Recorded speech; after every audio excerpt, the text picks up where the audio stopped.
हमारे साथ बैठे साथी देव सिंह है। देव सिंह की अपनी एक सरिया सीमेंट की दुकान है और मेन रोड ललितपुर से जब आप जाखलौड़ की तरफ चलेंगे तो मेन रोड पे इनकी दुकान है। लेकिन ये एक दलित समुदाय से आते हैं, ये तमाम लोगों को नागवार गुजरता है और एक दिन शाम के 7 बजे इसी क्षेत्र का एक दबंग गुंडा आता है और इनको माँ बहन की गालियां देने लगता है। झगड़ा इतना बढ़ता है कि फिर और 30-40 गुंडे आते हैं और पूरे परिवार के ऊपर जान से मारने का हमला किया जाता है और पीड़ित परिवार को दबाया जाता है। जी हाँ दोस्तों, नमस्कार, मेरा नाम है कुलदीप कुमार और आज हम आपके साथ जिस घटना पे बात कर रहे हैं ये ललितपुर का एक बहुत चर्चित कांड है जहाँ पे एक दलित परिवार के ऊपर हमला किया जाता है। पूरा ललितपुर में तमाम लोग डीएम एसपी के यहाँ दरख्वास्त देते हैं, मीडिया में सुर्खियां बनता है। उस घटना की सच्चाई जानने के लिए आज हम देव सिंह के साथ हैं और उनसे बातचीत करेंगे आखिर ये घटना हुई क्या है और इस घटना को लेकर के एफआईआर दर्ज हुआ है, कौन कौन से सेक्शन लगे, अभी किस तरीके से केस चल रहा है, उस पर भी हम बातचीत करेंगे। लेकिन पहले हम देव सिंह से जानेंगे कि इस घटना में क्या हुआ था, क्या सच्चाई। देव सिंह जी, आपके साथ ये घटना घटी, क्या सच्चाई है? सच्चाई सर जी, मैं 13 तारीख 8 को मैं अपने घर पे था। शाम का समय था, 7 बज रहा था, मैं बाहर बैठा था। प्लस कल्लू उसके पिताजी हईराम दोनों बाप बेटा आए, माँ बहनों की गाली करने लगे। साले चमड़ा तो सरिये की दुकान कर रहे थे, किसी को जान से मार दे, हर महीने तुम 5-4 महीने की दे। तो ये बात आप समझ रहे हैं जो देव सिंह बोल रहे हैं कि साले चमड़ा वाले, तुम सरिया सीमेंट की दुकान कर रहे हो, मुझे रंगदारी के 5000 रुपया दीजिए, नहीं तो तेरी दुकान नहीं चल रही। ये दादागिरी करके इनके साथ आए। फिर क्या हुआ? फिर इसने फोन लगाया, कुछ लोग 30-40 लोग इकट्ठे हो गए। वो मतलब कहले साले चमड़े तो तेरे को जान से मार देंगे। अच्छा, हाँ। फिर कुछ लोग इधर से आए, कुछ लोग लगे, हाँ तो बाइक से कुछ पैदल आए अपने घर पे। इतने में हम लोग बने अंदर, फिर भी सो गए, भैया जान को खतरा था, बिल्कुल अपने अंदर आ गए। हाँ बस। तो उसके बाद क्या हुआ था? क्योंकि ये गालियां दे के चले गए, तो एक तरीके की दादागिरी है जो वो करके चले गए। आपने उसके बाद क्या किया? नहीं, हमने सुबह मतलब थाने गए, कोतवाली गए, चौकी गए, एसपी साहब के, डीएम साहब के यहाँ गए, दरखास्त दी और सीओ साहब के यहाँ गए। सीओ साहब ने फिर एफआई ली हमारी, एसपी साहब ने ली। एक बार 3 बार गए एसपी साहब के यहाँ। अच्छा। और सीओ साहब के यहाँ गए तब एफआईआर लिखी? हाँ, नहीं लिख तो ली थी, लेकिन थोड़ा पेंटिंग में डाल दिया। फिर हम 2-3 बार गए, प्रयास किया, हालांकि साहब ने लिख ली, एफआई लिख ली और उसको मतलब फिर 3 महीने बाद फिर हम बहुत प्रयास किया, लेकिन आज भी हम पता नहीं है उसका मुकदमा दायर कर दिया उन्होंने कि नहीं। ओके, मतलब पीड़ित को अभी ये पता नहीं है कि उसके बाद हुआ क्या है। अभी हम उसके कानूनी पक्ष पे बात करेंगे। लेकिन देव सिंह, एक चीज बताइए कि ये इतनी बड़ी दादागिरी आखिर क्यों, ये इस तरीके की घटना? अरे वो शोषण करता है, दमंग गुंडा है। क्या बैकग्राउंड? लीडर है उसका। अच्छा, लीडर है यहाँ का। आज भी किसी मोहल्ले में प्लस नेहरू नगर और जुगपरा कोई उसके आगे खड़ा होने वाला नहीं है सर। इतनी दबंग है? इतनी दबंग है सर। वो पिंजर गैंग का लीडर है। 30-40 मतलब 50 आदमी 100 आदमी इकट्ठे कर ले फोन पे।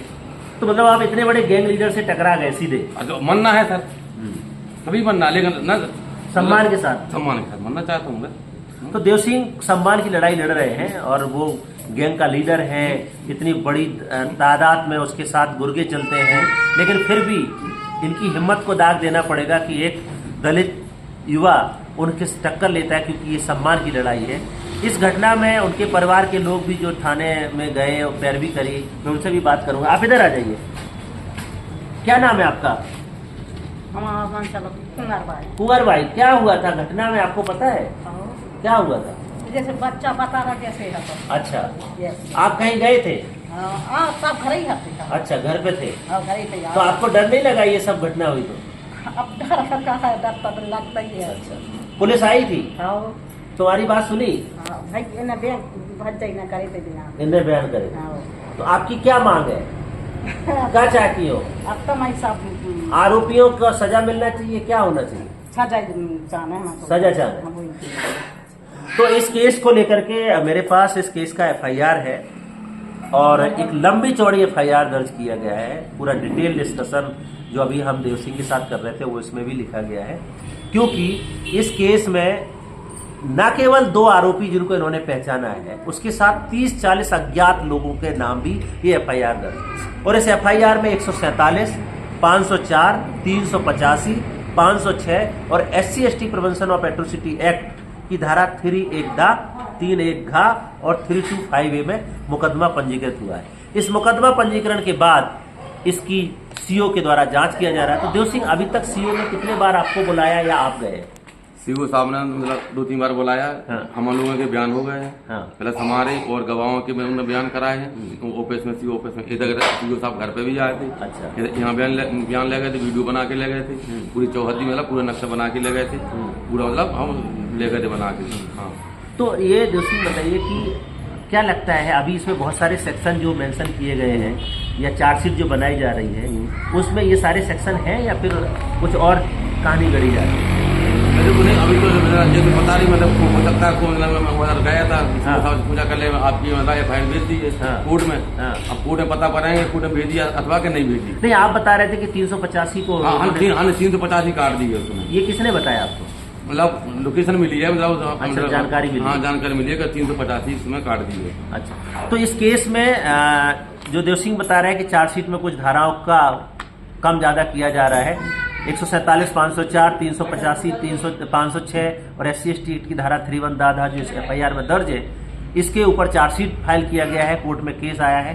SC/ST एक्ट एक और प्रोविजन करता है कि ऐसे पीड़ित परिवार को इस केस को लड़ने के लिए आर्थिक मुआवजा दिया जाता है। तो देव सिंह, आपको अभी तक कोई सरकार से पैसा मिला है? नहीं, अभी नहीं मिला है, क्योंकि इसको तो घटना को तो काफी 5 महीने होने वाला है। हाँ, हम 5 महीने हो गया और 13/8 का है। हाँ। किसी ने कोई संपर्क किया आपसे? नहीं, संपर्क नहीं कभी किसी से किया मैंने। किसी ने संपर्क किया? नहीं। दूसरी चीज ये जानना चाह रहे थे कि इतनी बड़ी घटना मास अटैक एक दलित परिवार के ऊपर होता है, अभी किस तरीके की चुनौती, अभी आपको कोई डर हाँ, डर है मेरे को। क्या चुनौतियां हैं? मेरे को डर है। अच्छा। मेरे को कभी मार सकता है, अरे बाप रे, धुआं से अच्छा, कभी भी। ऐसी धमकियां दी है? हाँ, नहीं, उसके आदमी जब है, एक अच्छा। गुंडा है वो, मतलब मवाली है वो। मतलब अब इधर क्या, मतलब आधे नेहरू नगर प्लस पूरा जुगपरा, उसके सामने खड़ा नहीं हो सकता कोई। मेरे को आज भी डर है। तो देव सिंह बता रहे हैं क्योंकि ये जुगपुरा मोहल्ला है ललितपुर का, बुंदेलखंड का आखिरी डिस्ट्रिक्ट है जहाँ पे ये घटना घटी है, और ये यहाँ पे दलित परिवारों की क्या स्थिति, कितने दलित परिवार रहते होंगे आसपास? दलित पर कम से कम 100 घर है यहाँ पे। 100 घर है, तो सभी ऐसे डर के धम बिल्कुल में रह रहे हैं। हाँ, बाहुबल है वो, बाहुबल है, गाली देता है, आए साले चमड़ा हो तुम्हें लात मार देंगे, मार के फेंक देंगे। मतलब तो सब मुझे करता है। मुझे जो लगता है कि आपका ही थोड़ा अच्छा घर है, हाँ, आप रोड पे बैठे दुकान है, हाँ, बस, तो थोड़ा लग रहा है कि ये कैसे इतने बड़े आदमी। बस ये मतलब मैं भी उनके 5 सुनने लगूँ, बस सही है।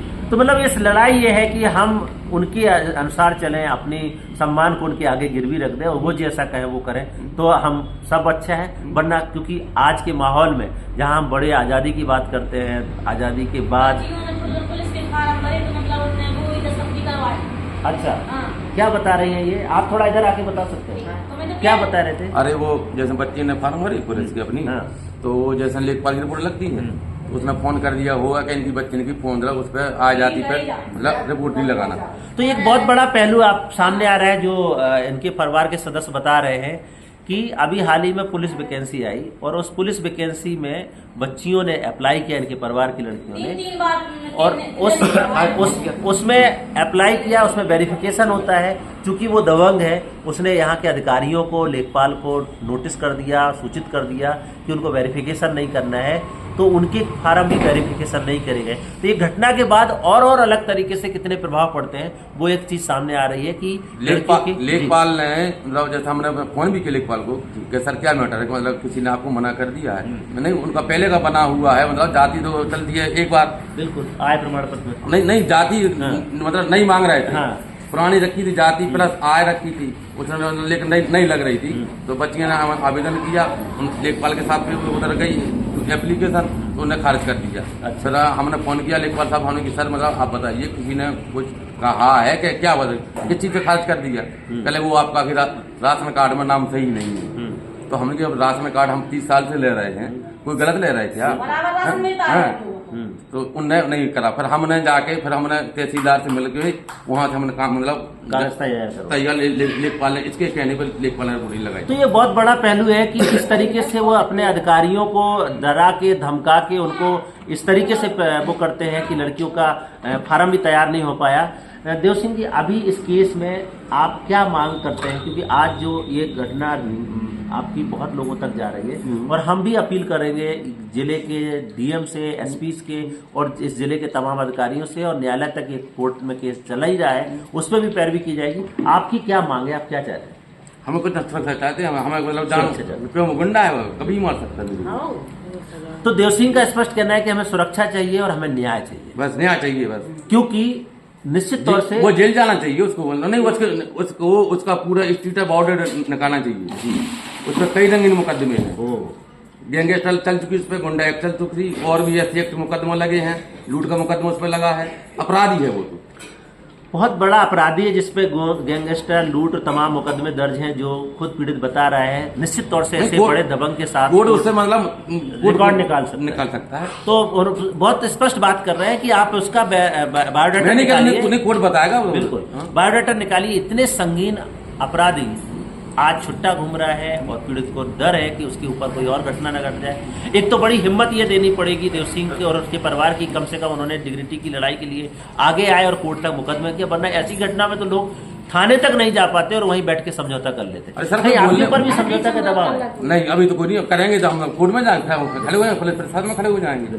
तो देवसिंह कह रहे हैं कि हमें लड़ना है, हमें सुरक्षा चाहिए, हमें सम्मान चाहिए, क्योंकि ये हमारी लड़ाई सम्मान की है और हमारे आत्मसम्मान की है, खास तौर से दलितों के सम्मान की लड़ाई है। और कोई नहीं कर पाता क्योंकि उनकी दबंगई, उनकी गुंडागिरी से तो सब परिचित है, किसी की आवाज उठाने की हिम्मत नहीं पड़ती है। हमने कोशिश किया है तो मेरे ऊपर भी खतरा है, उसको बचाने के लिए सरकार पैरवी करे, न्यायालय दखलंदाजी करे, क्योंकि ऐसे आरोपी को जेल के अंदर होना चाहिए, ना कि ऐसे छुट्टा घूमते हो। क्योंकि आज मेरे साथ हुआ है, कल किसी और के साथ होगा, तो ऐसी स्थिति में एक दलित समाज कैसे सम्मान और न्याय के साथ जी सकता है? लोग बोलते हैं जस्टिस सिस्टम है, लेकिन एक बुंदेलखंड जैसे क्षेत्र में, ललितपुर जैसे क्षेत्र में एक अलग तरीके का ही सिस्टम चलता है, जो लोगों को दबाए और उनको धमकाने का काम किया जाता है। एक दलित परिवार ने अपनी सरिया सीमेंट की दुकान बनाई, अपना अच्छा घर मकान बनाया, तो भी ये नागवार गुजरता है, उनको अपने पक्ष में या अपने चरणों में झुकाने की कोशिश किया जाता है। और वही देवसिंह के साथ किया गया था, लेकिन उन्होंने उसको स्वीकार नहीं किया और उन्होंने डट के मुकाबला किया। एफआईआर तक कर दिया है, केस की एफआईआर हो चुकी है, प्रॉपर सेक्शन में एफआईआर दर्ज है। अब देखना है कि पीड़ित परिवार को न्याय कैसे मिलता है। उस न्याय के संघर्ष के लिए देवसिंह बात कर रहे हैं, अपील कर रहे हैं कि हमें सुरक्षा मिले और न्याय मिले। उस सुरक्षा न्याय की अपील के साथ आज की कहानी इतना ही। कल फिर मिलेंगे, तब तक के लिए नमस्कार। जय भीम, जय संविधान।